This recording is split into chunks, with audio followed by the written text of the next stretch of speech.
This is a tutorial for the gear Dodecahedron,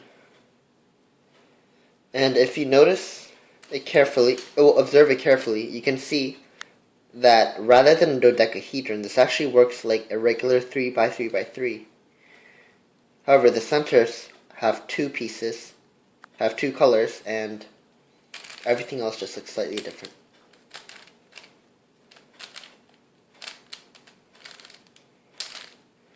So for this puzzle, I have no set algorithms, just because of the strange notations this would probably use up. But I have a list of procedures to use and what you can call algorithms to solve this puzzle. Okay, so the first thing you want to do to solve the gear dodecahedron is it's partly trial and error. So what you want to do is you want to take these center pieces and you want to connect it with these edge pieces, the ones that match. So in this case, the green and the white center piece has to be matched with the white and the green. But these are on the opposite side, so I'm just going to flip it around.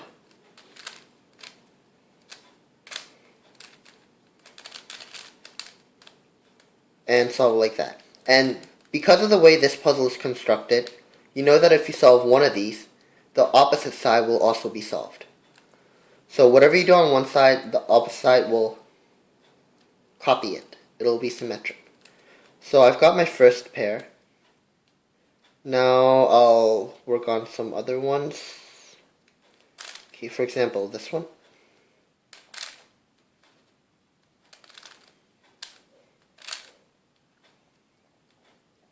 And as you might have noticed, a lot of times this messes up the other piece. So this one, I really have no algorithm to avoid that right now, but by observing how they move, you can usually avoid that.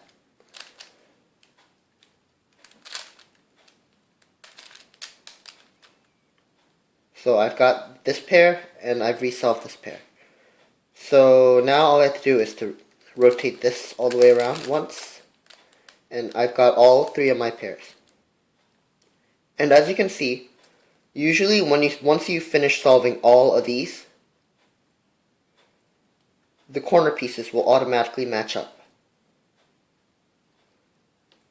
However, if you try to solve the corner pieces first, without worrying about the centers, then usually you're going to have some issues with these later on.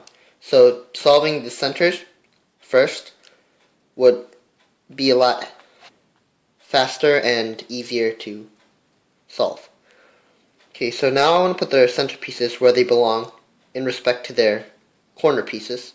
And as you can see, this blue and yellow is already in their correct spots, which means these four are not. So just rotate that around one full spin and they're in their places. And right now, these just got flipped, but that really doesn't matter too much right now. So now I'm going to solve these edge pieces. And the center pieces are off for four of the sides, but that is one of the last steps to deal with. So just make sure they're in their correct places and then worry about the edge pieces first.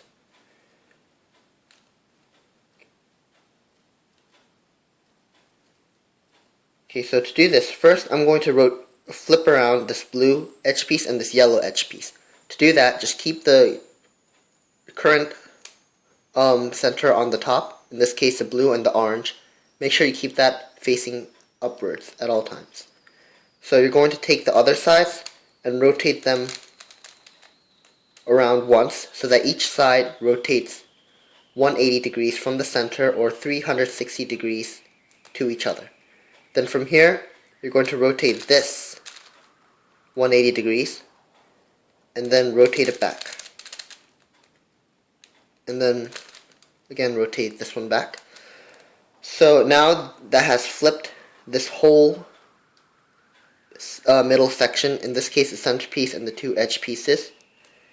And now I can flip these two again to solve this blue edge piece. So I'm going to do that one more time with the purple and pink on top. So keep that one on the top, rotate everything else 180 degrees from the center, turn the top side 180 degrees, and undo everything. Okay.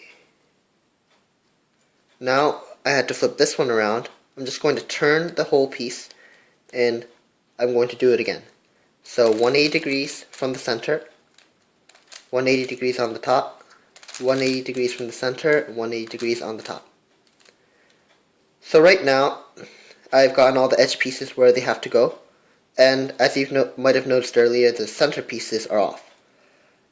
Now it doesn't matter if 4 of these pieces are flipped and 2 of these pieces are correct, or if 4 of these pieces, as in this case, is correct and 2 pieces are incorrect.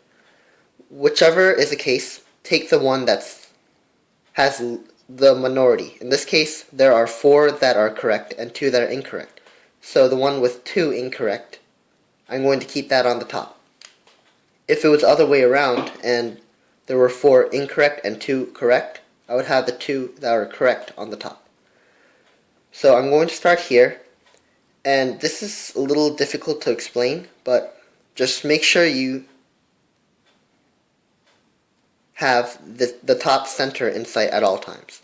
So from here, you're going to turn this 180 degrees, then grab hold of the bottom, turn the top 180 degrees.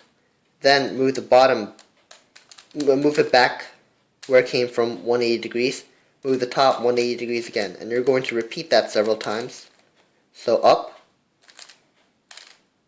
over, down, over. And what that does is it takes all the surrounding center faces and it rotates them. So now all of them are facing the same direction, or they're all incorrect. And from here I can use a certain algorithm to rotate all of them at once. So from here, this algorithm is very similar to what you would do on a 3x3x3 to make a certain pattern. And the pattern is to move the centerpiece over once, twice,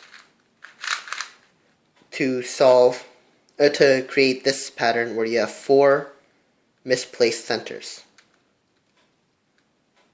So I'm going to use that idea, and I'm going to first take any piece, turn it over quarter from both sides, or in this case, turn the whole side 180 degrees. And then I'm going to rotate everything rotate the center 180 degrees from any of the sides, or each side 360 degrees. Then move it back as it was, as they do in the pattern. And actually before the last step, so this is where it was before. I'm going to move it 180 degrees, 360 degrees, 180 degrees, back. And before I move this back over, I'm going to take the whole puzzle and rotate it towards me. Now from here, I want to take the piece that's to the left, replace it with the piece that's in front by turning the top 180 degrees. Now again, I'm going to rotate the sides 360 degrees, rotate the top 180 degrees, and rotate the sides 360 degrees. Now as you can see, all the pieces are in place and the rest is simple. All you have to do is find the axes that have incorrect gears and just rotate them until they are flattened. And that's how you solve the gear dodecahedron. Thank you for watching.